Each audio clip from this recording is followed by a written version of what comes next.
Hey guys, this is Srishti Sharma and today we are going to study the chapter 2 of class 12 history, political and economic history, how inscriptions tell a story।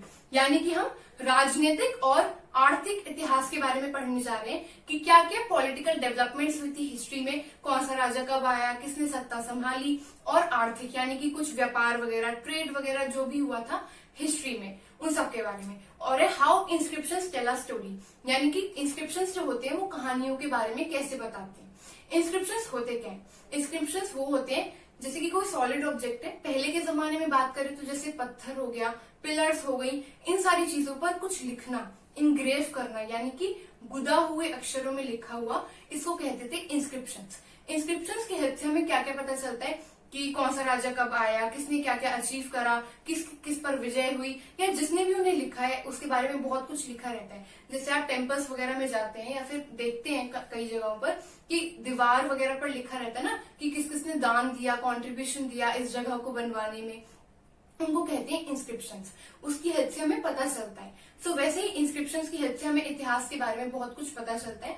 ये जो inscriptions थे ये सबसे पहले कौन सी language में लिखे जाते थे? प्राकृत में। ये जो प्राकृत लैंग्वेज है ये इंस्क्रिप्शंस के लिए यूज करी जाती थी। और भी बहुत सारी लैंग्वेजेस थी जैसे पाली, संस्कृत और तमिल।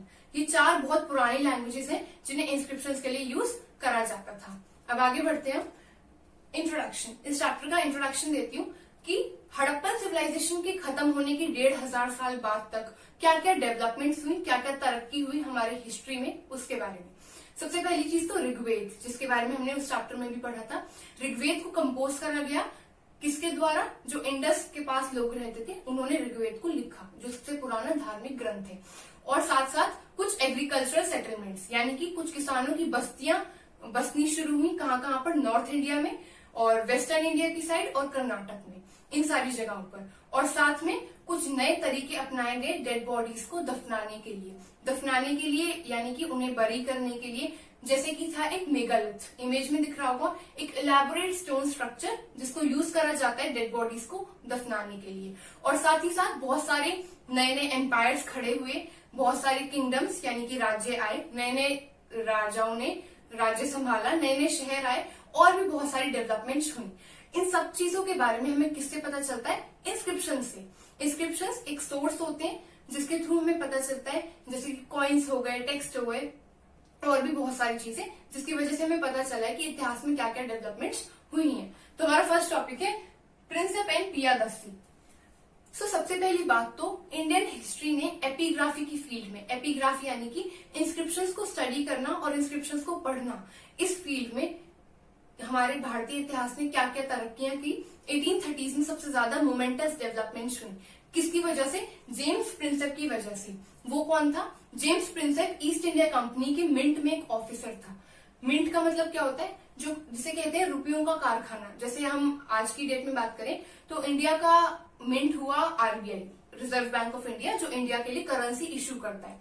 वैसे ही जेम्स प्रिंसेप था ईस्ट इंडिया कंपनी का। तो जेम्स प्रिंसेप ने ब्राह्मी और करोष्टी स्क्रिप्ट को डेसिफर करा, यानी कि उन्हें पढ़ना जाना। अब वो उन्हें पढ़ सकते थे कि उनमें क्या लिखा हुआ है, उसे समझ सकते थे। इसकी हेल्प से हमें बहुत कुछ पता चला, ठीक है। और अभी आगे बात करते हैं क्या क्या पता चला। और जेम्स प्रिंसेप ने इन सारे कॉइन्स में एक नाम बड़ा लिखा हुआ पाया, एक शब्द जो था पियादसी। पियादसी का मतलब क्या होता है? वो होता है pleasant to behold. Pleasant to behold मतलब जिसको निहारने से, जिसको देखने से खुशी मिली, उसको कहते हैं प्लीजेंट टू बिहोल्ड। और साथ ही साथ एक राजा का नाम मिला बहुत ज्यादा, और उस राजा का नाम था किंग अशोक, जिसको हम the greatest ruler of Indian history भी कहते हैं। बहुत फेमस रूलर थे ये, आगे भी इनके बारे में अच्छे से पढ़ेंगे। तो इसकी हेल्प से क्या हुआ? ब्राह्मी और करोष्टी को डेसिफर करने के बाद हमारे जितने भी इंडियन स्कॉलर्स थे और जितने भी यूरोपियन स्कॉलर्स थे, उनको एक नई दिशा यानी कि न्यू डायरेक्शन मिल गई, जिसमें वो अच्छे से पढ़ सके पॉलिटिकल हिस्ट्री के बारे में, यानी कि राजनीतिक इतिहास में क्या क्या तरक्की हुई, कौन सा राजा कब आया, किसने क्या क्या डेवलपमेंट करी, किसके टाइम पे कौन सी पॉलिसी आई, और कैसे कैसे इकोनॉमिक चेंजेस हुए, ठीक है।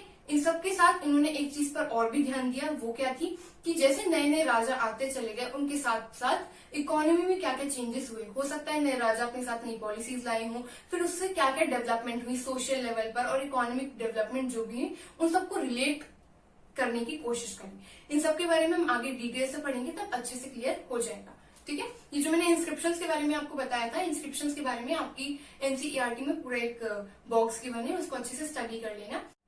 अब हम सेकेंड टॉपिक से स्टार्ट कर रहे हैं, जो है the earliest cities, the 16 mahajanapadas.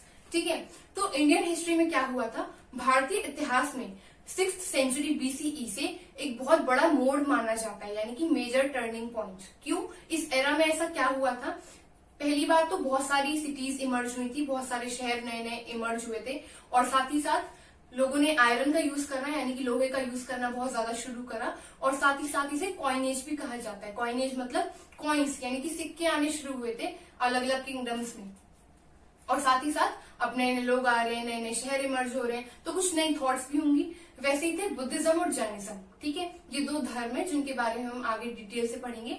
तो इन्होंने बहुत सारी चीजों के बारे में लिखा, जिसमें से एक थी महाजनपद। महाजनपद क्या होता है, महाजनपद बहुत सारे थे, 16 बताए गए हैं, उसमें से कुछ इंपॉर्टेंट थे। बहुत इंपॉर्टेंट जो थे वो कौन कौन से थे, जैसे कि कुरु, गांधार, पांचाल, वज्जी, मगध। अगर आपने महाभारत वगैरह देखी है तो इसके बारे में आप जानते होंगे। ठीक है, और जो ये महाजनपद होते थे, इन महाजनपद की कैपिटल सिटीज होती थी। ठीक है, अलग अलग कैपिटल सिटीज होती थी, और मतलब एक ही कैपिटल सिटी होती थी महाजनपद की। और जो ये महाजनपद होता था, इसको एक किंग रूल करता था, यानी कि एक किंग इस पर अपना राजा, मतलब एक राजा शासन करता था। और साथ ही जैसे महाजनपद होते थे, वैसे ही कुछ गण और संघ होते थे। गण और संघ क्या होते हैं, जहाँ पे कुछ लोग मिलकर पावर मतलब रूल कर रहे हैं उस जगह को। कुछ लोग रूल जहां पर करते हैं पावर को, उस जगह को कहा जाता है ओलिगार्की, यानी कि जहां पर few groups of people are controlling the power, और साथ ही साथ उन लोगों को बोला जाता है राजाज। ठीक है, अभी जो महाजनपद थे, इनकी कैपिटल सिटी होती थी, और इनकी कैपिटल सिटी को फोर्टिफाई, यानी कि चारों तरफ से सुरक्षित करा जाता था दीवार वगैरह की हेल्प से। जितने भी महाजनपद की, जैसे हम बात करें इंडिया की जो कैपिटल है वो है दिल्ली, तो दिल्ली बहुत मेन जगह है, वहां की बहुत इंपॉर्टेंट है, वहीं पर हमारा पार्लियामेंट है इंडिया का। तो वैसे ही महाजनपद में राजा रहता था, तो एक तरीके से वो राजा का घर माना जाता था, तो उसको बहुत चहुं ओर से सुरक्षित करा जाता था अच्छे से, ताकि सिक्योरिटी बनी रहे। और साथ में वहां पर आर्मी, यानी कि सेना बहुत अच्छे से तैनात करी जाती थी, और इन सब चीजों के लिए बहुत रिसोर्सेज लगते थे, यानी कि बहुत रिसोर्सेज यूज किए जाते थे।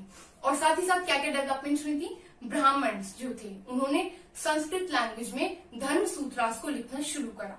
धर्म सूत्र क्या होते हैं, सूत्र मतलब सोर्सेस, धर्म सूत्र मतलब धर्म के सोर्सेस, जिससे हमें ये पता चले कि कौन सा धर्म क्या चीज बताता है। जैसे कि इस्लाम धर्म के बारे में क्या बताते हैं, हिंदू धर्म के बारे में क्या बताते हैं, उन सब के बारे में हमें जितनी भी नॉलेज मिलती है वो हमें धर्म सूत्रास की हेल्प से मिलती है। तो ब्राह्मण्स ने जो धर्म सूत्र लिखे थे, उसमें क्या क्या लिखा हुआ था कि एक राजा का क्या कर्तव्य बनता है, उसको क्या करने चाहिए, क्षत्रिय राजा को क्या करना चाहिए, कैसे सुरक्षा करनी चाहिए, कि कर यानी कि टैक्स को कैसे कलेक्ट करना चाहिए, किस किस से कलेक्ट करना चाहिए, जितने भी किसान होते हैं और आर्टिसंस होते हैं, यानी कि जितने भी कलाकार होते हैं, इन सब से जैसे भी टैक्स कलेक्ट करना चाहिए, उन सारी चीजों के बारे में पता चलता है। ठीक है, अब फॉरेस्ट पीपल यानी कि जंगल के लोगों से वो टैक्स कलेक्ट करते थे या नहीं, इसके बारे में वैसे कोई इन्फॉर्मेशन है नहीं। ठीक है, तो जो हम नेक्स्ट टॉपिक पढ़ रहे हैं वो है फर्स्ट अमंग द 16 मगध, यानी कि 16 महाजनपद में से सबसे जो पहला महाजनपद था वो था मगध। मगध के बारे में क्या बोला गया है कि 6th सेंचुरी बीसीई से 4th सेंचुरी बीसीई तक मोस्ट पावरफुल महाजनपद जो था वो मगध था। ठीक है, आपके पेपर में एक क्वेश्चन भी आता है कि इसे क्यों कहा जाता है मोस्ट पावरफुल, इसके बहुत सारे रीजंस भी दिए मॉडर्न स्कॉलर्स ने। वो क्या क्या रीजंस है, पहला तो एग्रीकल्चर, यहाँ का जो एग्रीकल्चर था वो बहुत प्रोडक्टिव था, यानी कि लोगों की रिक्वायरमेंट्स के लिए बहुत ज्यादा परिपूर्ण था ये।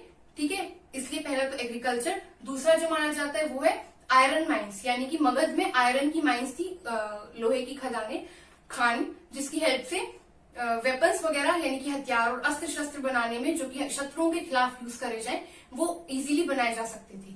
और तीसरी चीज एलिफेंट्स को अगर आपने पुरानी मूवीज वगैरह देखी हो तो आर्मी में बहुत ज्यादा यूज करा जाता था सेनाओं की हेल्प के लिए, और ये शत्रु के खिलाफ बहुत अच्छे से यूज करे जाते थे। और चौथी चीज है गंगा जो रिवर थी वो बिहार के पास ही है, मैप में ध्यान से देखो।